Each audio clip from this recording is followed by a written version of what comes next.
Hello everyone. Welcome to the first episode of Blueprint.mp4. I'm Kshitij Gupta, CEO co-founder of 100ms, where we are building live video infra for the world. In this video series, we'll be going under the hood of how video works. Building a video application is not that easy. In this episode, I'll be talking to the engineers who have done this before and will be deep diving into one of the pieces of video infra. The hope is that we can uncover some of the things which are not so easily found in the documents. With that, let's meet our guest for this first episode. So we have Saikat here. Saikat was leading the web team at Disney+Hotstar and now director of engineering at 100ms. Saikat has seen the entire journey of Disney+Hotstar, where Disney+Hotstar's player, right? And that player is now serving almost like 300 million users every month. It's unimaginable scale. Welcome, Saikat. Hey Kshitij, thank you for having me. The next guest we have is Pratim. He's also joining us for the first episode. Pratim is an Android expert, and out of the 300 million monthly users we spoke about 95% are on Android. And making video work on like a sub $100 phone on bad networks is again a very hard thing, and Pratim is an expert in that. uh, Welcome, Pratim. Hi, Kshitij. Hi, Saikat. Thanks for having me in this episode.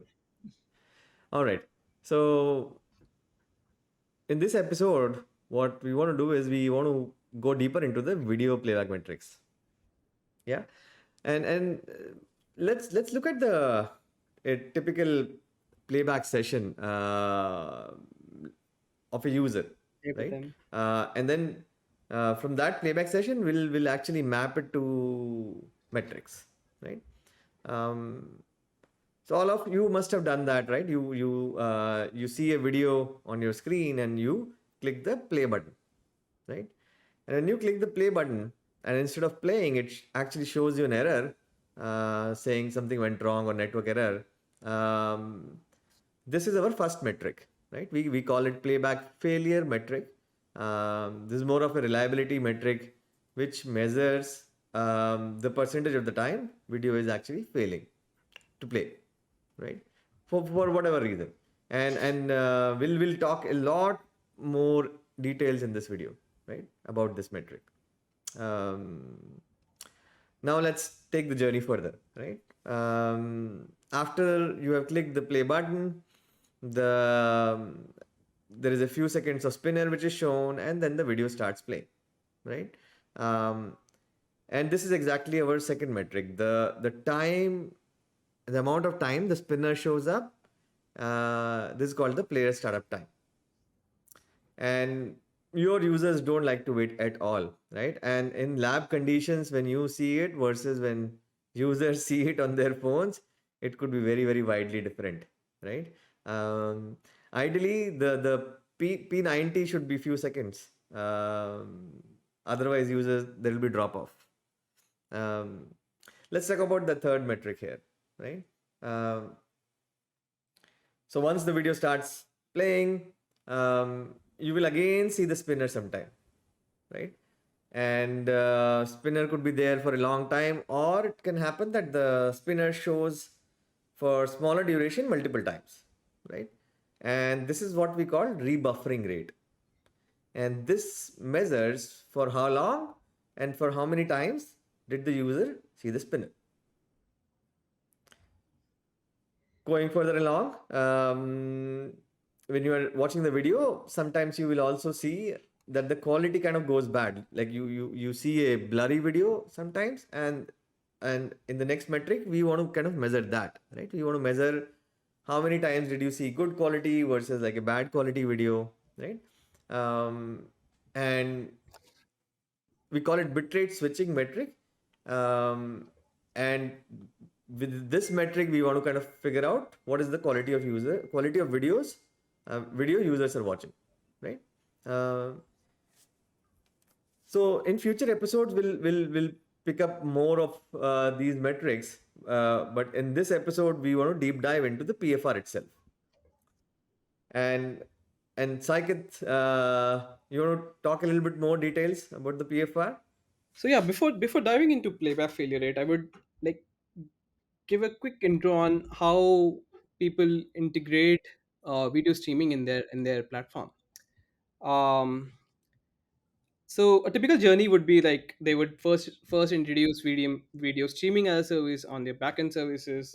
They would in parallel be doing some player integration on the client side. They would be picking up um, one of the popular players, open source players also in the market, and then probably integrated on the client side. And the developer would probably be testing it at its own device, checking if streaming is working or not, gives a go ahead, goes to QA.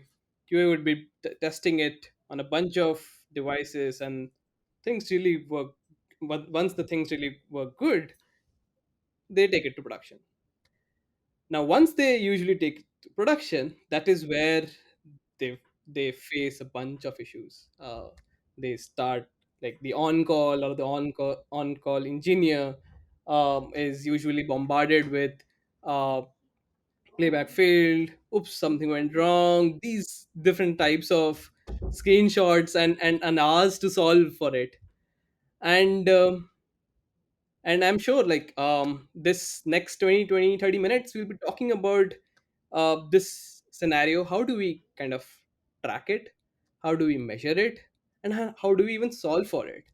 And I hope this next 20, 30 minutes are very interesting for the on-call engineers or who are trying to find solutions around these errors which they face now.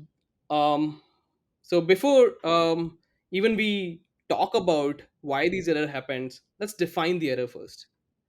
So a playback failure is an error or an exception which essentially stops the stream to start or stops the stream in the middle of the playback with no way to recover without user intervention. So that is a broad definition of a playback failure. So so let's going back to the scenario where the on-call engineer was stuck. The screenshots which were attached in the previous slide was around um, something went wrong on all those sorts of screens are all playback failures. Now once this engineer faces this issue, the very next step usually that person would take is to go back to the app where the error was faced. Now once the engineer goes back to the app, this is the high level um, diagram of how the modules within the app interact. So there is an app module which usually talks to a playback module, and that playback module is an abstract layer on top of the player and the media element they have integrated. So any streaming related feature integrated in the app module will be directly talking to playback module, and the playback module will essentially manage these two media element and player in order to play the streams. This is in gen usually the pattern used while integrating any video streaming in the platform. And and in, in um, and most probably when you dig deeper into the playback module, this is the integration steps which you see. So probably if any engineer is digging deep into why something failed and why certain errors happened, they would come across these integration steps. So the integration steps are way too trivial to even think of any error could happen in these four steps. Like for example, if you see in this, like the first step is to basically check the support if the player is supported on the platform or device or not. The next step is to create the media element or the render, and then passing on to the player for initialization. Then subsequently you would do a lot. you would be fetching a manifest URL for playback, and then pass on that manifest URL to the player to load. But this this code snippet is basically a typical integration step for JS based, or maybe browser you could be calling it. But over and all, every other player would be using, like any other video streaming integration, when you would be having these four major steps only. So before we go deeper into these steps, um let's have a look at what are the broad steps the user takes to even start the stream. So for example, the user clicks on the button um to start the stream. We do a test, we do check the support for player, then we kind of initialize the player, then we fetch the manifest URL, and then subsequently we ask the player to load the manifest URL. So even from the app journey perspective and subsequent to integration, for any one who is looking into the code, these are the only broad five steps in before the playback happens. But but when someone is digging deeper into why that error happened, probably when we might have to dig deeper into what are the further steps into load manifest URL. So let's go to the journey for the first frame. So if we start with the user journey starts with user clicks on the button to start the stream. We again test for the player support, initialize the player, we fetch the manifest URL. Till now, the journey has been same, which we had talked around in the previous slides. But now we are going deeper into what happens when you call load player.load manifest URL. Now, the first step which happens is the player internally resets its state. By when I say it resets its state, it means that it initializes reinitializes all its internal modules so that there is no stale instances inside. Then subsequently, oh, okay. Then subsequently, it attaches the render or the media element to the player. So when I say the word attach, it means that attach attach events to the media element so that it could provide the segments to play. Subsequently, it also initializes the media source extension. Media source extension is also called as media source APIs now, are modules which help you play adaptive bitrate streaming. Then subsequently, the player initializes the manifest parser.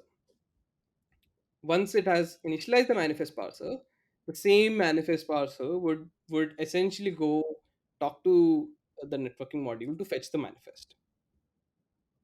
And once the manifest is passed, then subsequently the ABR and the streaming engine kind of gets initialized, because inside the manifest there could be certain configurations coming on from our backend, with which the whole ABR and the streaming engine kind of gets initialized. Post that, um, once ABR it gets initialized, it selects the right layer to fetch. It basically then orders to fetch the segment, and once we fetch the segment gets added to the source buffer. Now, source buffer basically becomes a source for the renderer or the media element to play the segments. So we started off with a journey with just 5 steps, and we ended up with this. So now, um, at this point, that engineer uh, might be scratching his head, like at what point the error could have happened. The the problem could be minimized by saying that there are certain steps in this whole journey where the probability of having an error would be least. um, that would be user clicks, like we can assume right now that it's a simple event. You listen to it and pass on that state to the app module, and then it goes to the playback module. Similarly, initialize player. Initialization of the player is nothing but creating an object of the out of the class, and usually does not have very complicated steps internally. The player state reset is again uh, like resetting the internal internal module instances, and again, similar to initialize players step, there's very rare scenarios where you can face any error. um, and finally, again, the media source extension initialization. So now we would be focusing on, let's say, the errors which are like test player support, attach player, which there's a higher probability for you to face any errors during the whole playback journey. So one of the first errors which can happen during the whole playback journey is what if the player support itself fails. The player support usually fails um, in scenarios where there are certain unsupported APIs. Like, for example, your media source extension APIs are not present at all. If that is not present, you would not be able to do adaptive streaming. Similarly, uh, similarly, let's say there are some JS API methods which are kind of required while creating source buffers, and if they are not available, you could not probably be able to stream in the platform. Similarly, there could be scenarios while maintaining complex state in the app, you might end up with not correctly setting up the media's element or the renderer, and while the player is trying to attach itself, at that point as well you might face these errors. So the error can happen at the attach player step as well. Subsequently, the fetch manifest URL, this is like by far, um, I have seen the majority of the errors happen. Like network errors, client side network errors, API failures are the most which I have observed in any HLS live streaming, or live streaming per se. Um, so this is a place where all the network and the API failures happen when you're trying to fetch the manifest URL. And once you have fetched the manifest URL, there are chances that your parser installation also fails. So, for example, um, so they could, so let's say when you are initializing the parser, they could, um, the parser usually initialize on the basis of what kind of a streaming protocol you are using. So let's say you are using dash protocol, so a dash parser would be separately be initialized. If you're using an based streaming, then an HLS parser would be initialized. Now, the usually the player ask for ask for a manifest URL at the initialization stage, and inside the URL itself, they would be predicting, okay, using the extension, that okay, what kind of a parser I should be initializing. But sometimes, if you're not providing that, then it would expect you to provide the MIME type, and using that MIME type, it would try to initialize itself. So if those MIME types goes wrong, or if, let's say, you fetch an M3U8 M3U8 manifest, and the content type delivered to you is different, at at that point as well you might face these parser errors.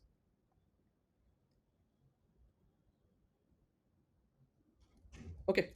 um cool. So next step usually in the player is a fetch manifest. Like, we got the manifest URL from the app. Now it has to subsequently fetch the manifest as well. um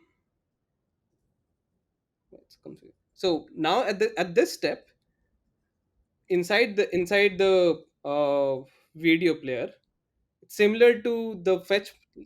fetch manifest URL step, you might again face network errors, which you might have to handle at the fetch manifest level in the video player. Similarly, again, the parse manifest level, there could be streaming package related errors. For example, the tags are not set up correctly, or certain expectation of tags are there, but those tags are not even present. Um, uh, and subsequently, if certain codec support is expected for the subsequent segment, and if it is not supported at all, even at this level itself, the player would be throwing us an error. The next one is the ABR and streaming engine initialization. um, Once the manifest is parsed and it has got all the details and all the config values as well, if they are set from the backend, then uh, the module initialization usually fails when you have given a config to the player that these are the restrictions for the stream to play. For example, you would restrict the layers, you would restrict the language, and post initialization, if ABR is not able to find any appropriate layer to play, then also the error happens at this stage. But this stage uh, once the player moves on through this stage, it finally fetches the right segment. So basically, ABR will tell you, okay, which layer you need to fetch, and subsequently the right segment is being fetched after that. And again, since it's fetching segments, again hits the network layer, and network layer has its own issues. It's a similar issues which you would be facing in the fetch segment layer as well. And finally, the step is, once you've fetched the segments, you take the segments and add it to the source buffer. Now, source buffer uh, usually does not throw any error, but in certain conditions where there are limit to the size of the source buffer, at those point you might be facing errors, like your quota kind of got exceeded, and it would the browser or the device would not even allow you to add any further segments beyond that, and the playback would just fail. Similarly, one other kind of error could also happen at this step is, if you need to transmux certain segments. For example, TS segments, like whenever you do HLS streaming, and it is pretty common that you use HLS plus TS, and TS, by TS I mean the containers. So if you're using TS containers are by default not supported out of the box by Chrome. So now in case of Chrome, you have to do a transmuxing on the client side to convert this TS segment to MP4 before adding to the source buffer. And during this process, if there are any errors in transmuxing, this also that those also happen at this step. And once everything goes fine at this layer, and finally the segments are added to the renderer, or the media element, um, then the only thing which we have to ensure that there are no media packaging or segment decoding errors. So at this step, this is the step where the segments are decoded on the device, and if there are any packaging related errors, those would be thrown at this step. If there are any decoding at the client level errors, that would also happen here at this step. Okay. So now, even like, let's take a step back and think about, we took a example of a on-call engineer. Now let's say the same on-call engineer has gone through all the process, knows right now all the things, all the steps, and where all errors could happen. The same person would still not be able to solve the problem which that user faced, even after knowing all these steps, even after knowing what exactly happened in what exactly can happen in each of the steps.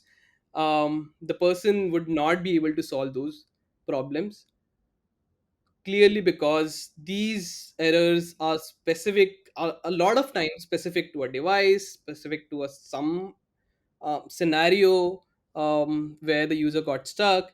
And um, and in order to replicate that issue, you need more information around the device, around the user. And that's where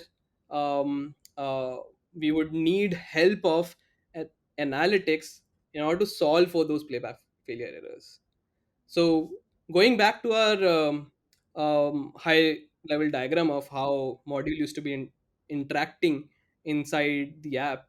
So if you see that there's an app module and there's a playback module, media element and player, now you would need another module, which is the playback analytics, which would help extract all the events from the playback module and also extract more information, so that the same on-call engineer is able to get more information around the error faced by the user, and probably take steps around it. So um, once once you integrate this playback analytic as a module as well, you would also be able to kind of measure this overall playback failure rate as well, which we have called, which we have termed as PFR. So in order to basically measure that PFR, there are majorly two events which we need to track. One is the intent to watch the content, uh, and the second one is the playback error. And there's a very simple calculation for PFR, which is like number of times the user number of times the user faced a playback failure upon number of times the user intended to play the video, multiplied by 100. That would overall give you the PFR. So at this, by this stage, that engineer would overall know that what's the percentage of users facing errors, um, and like whether that issue is like kind of widespread or not, right? Now, but these two steps which I mentioned, the intent to watch the content and playback error, they indeed are um, very key things to measure, and would need even further uh, payload or properties to be sent to the analytics server while we kind of track them. Otherwise, those events would be of no use. For example, if I would know that there's a 3% PFR happening, but if I would not know what errors are happening on what devices, on or in which region, then that would be of no use to me, because I would not have any action items against it. So let's talk about, in order to measure these two events, let's talk about the playback analytics, what it should do. Um, so a playback analytics should usually have three basic responsibilities, like creating event listeners, which are very specific to playbacks, measuring these events, errors. If at all tomorrow, if you want to measure buffering and all, those all event listeners would be created here. uh, e- Creating event payload, basically it has to also take care of extracting the right information from the app, and then subsequently send that event. It has to also ensure that these events are being sent correctly to the analytics service. But before that, there are certain prerequisites. Like, I would like to just throw some light on prerequisites before you're choosing the player, or integrating the player, I would say. Um, because since measuring these playback failure rates or the error events is very important, there are certain things which are also important, that are like the player should have a capability to tell you whether the error event, what is the error event severity, whether it's terminal or not. So it goes back to our definition of playback failure, where we clearly told that the stream should stop, right? And if the error is not terminal and you are getting an error event which is not terminal, then you are not able to kind of um, uh, track the right playback failure event. And secondly, the other part which is important is the error code and the error description. So these two, like, we have to ensure that the error codes are clearly are very accurately, error codes are accurately created, and the error descriptions are crisp enough for any action to be taken. So it should not be the case that you get an error code from the player, and uh, and the error code means, let's say, six or seven bunch of things. Like, you don't know what that error code means. So so while choosing the player, you should be checking for how good are they or on their error code and error description documentations as well. So once we have met this prerequisite, let's talk about what payload to be sent in the events, and how and why does each of the properties matter for during the video streaming. Now, first and foremost, we always need browser and platform information. Now, since the playback is dependent on a module which is specific to a browser and a platform, the errors which a user face could be very specific to a browser platform combination, and that is why we need to track this browser platform information as well. Similarly, since the streamings are driven by hardware capabilities as well, the device information also comes into picture, and this will help you identify, okay, this cohort of errors belong to this device, and probably, like, in order to replicate those issues, you could be basically taking those devices, adding that device to your device farm, and probably QA would be able to test it going forward. But not having this information at all, you would not be knowing how to replicate these issues in um, Similarly, app version is also important, in the sense that you would be shipping newer uh, features and adding some more business logic, and that could also lead to the playback failures. And that's why we also need to track the app version. The other part is the player version. So mostly whenever you integrate any player in your service, you would you would always have plans to upgrade it to latest version or the latest supported version. And whenever you do those upgrades, you also face different issues. Let's say you upgrade from 1.x to 2.x, you might face different error codes, or you might face different types of errors which you never faced before. And that's why tracking player version also helps for you to understand, okay, what errors are being thrown by which kind of players in production. Similarly, like we talked about previously, error code and description helps you diagnose the errors. The other part is the manifest URL. So manifest URL usually helps you to identify two things. One, from which CDN it is getting served, and which is basically the endpoint. And the second one is um, what type of manifest it was being served. So a lot of time people have a multi CDN setup, and also sometimes a lot of people also have multiple streaming protocol setup. So they optimize between HLS and Dash, whether a particular platform has to be given a Dash manifest or a HLS manifest. A lot of people also optimize on multi CDN as well. And having manifest URL being tracked also helps issues specific to a certain CDN, specific to a certain streaming protocol.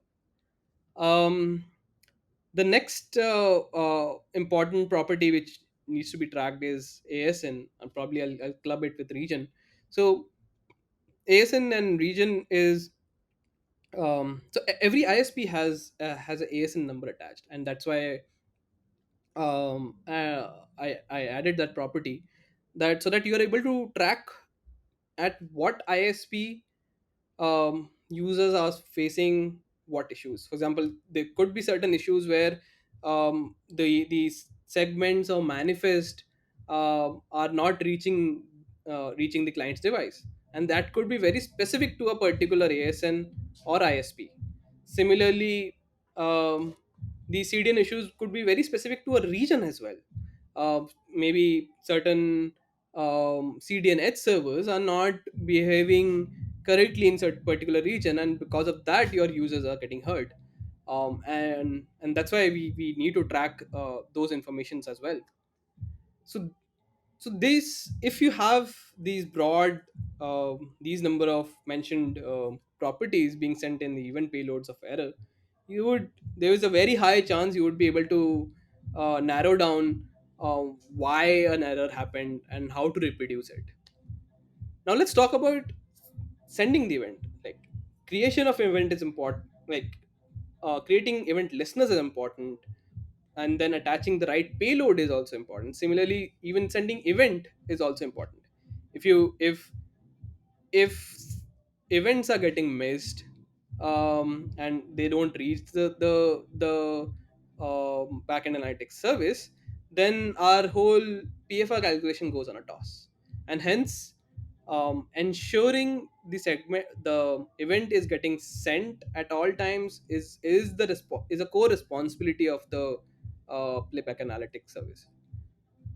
So for that, I think it's a usual thing that we always have a retry layer on the analytics service. We always have an offline storage of events.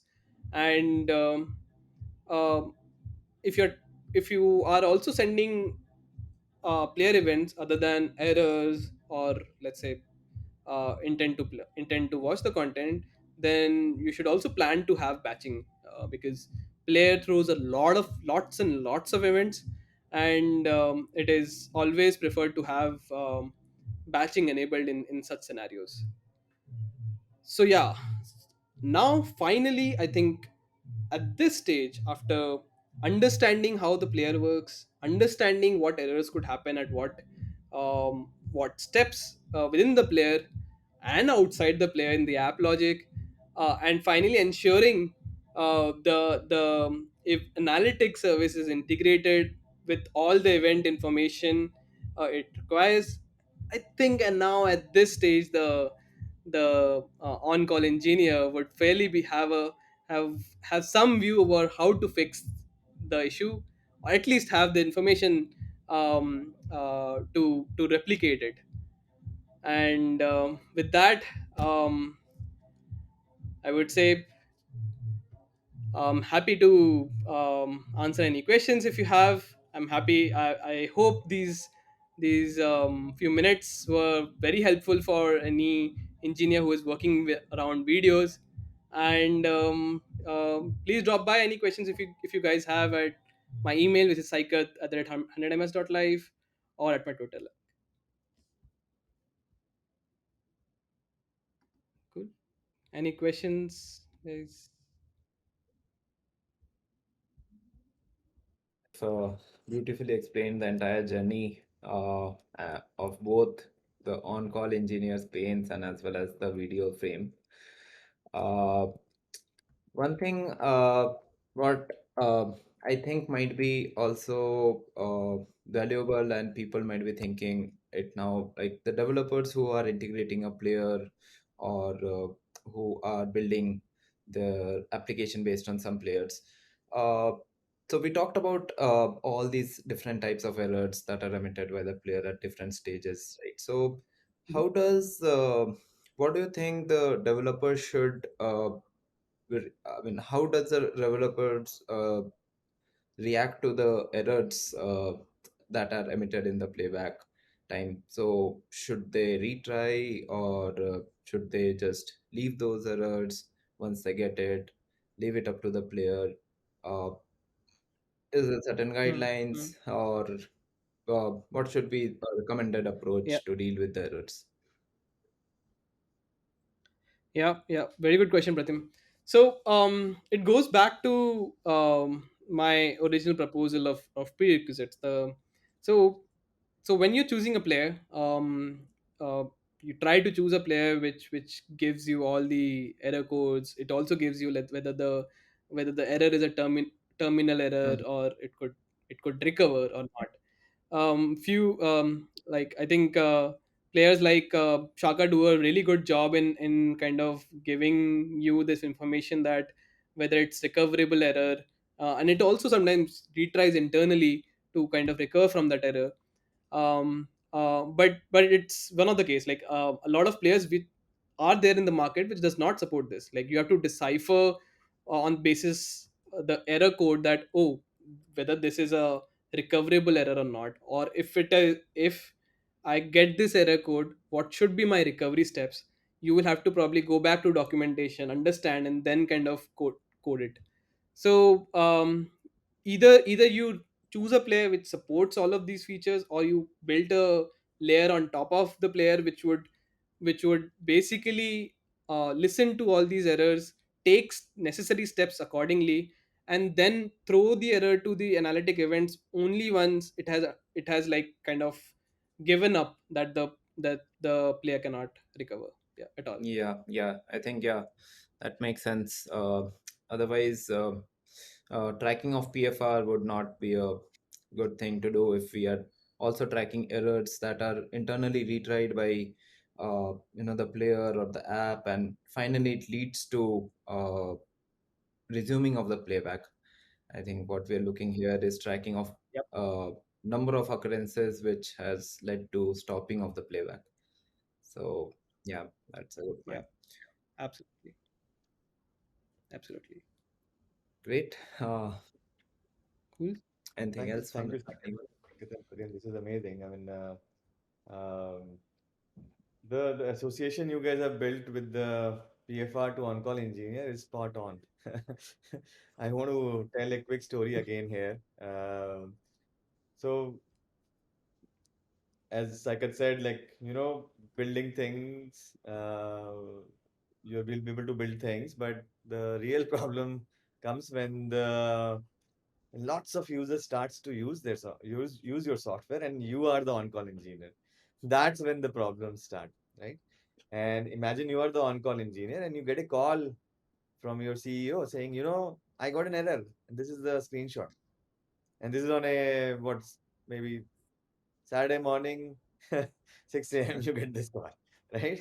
And you're like, okay, boss, let me just go look at the graphs, right? And the graphs show that the playback failure rate is 0.1%. Now it's a very easy conversation. You say, boss, give me 2 days. I'll look up your error on Monday, right? Uh, Imagine this without this number. You just have to go, right? Because then you're feeling, oh, my boss has got it. Maybe this is a very big problem, right? But now you have that number of PFR. You can just throw it back to your boss and say, boss, like, let me sleep. Sorry. This is amazing, guys. Thank you. Thank you, Shatej. Yep. Thank you, Jitesh. Thanks for them. Good. Bye.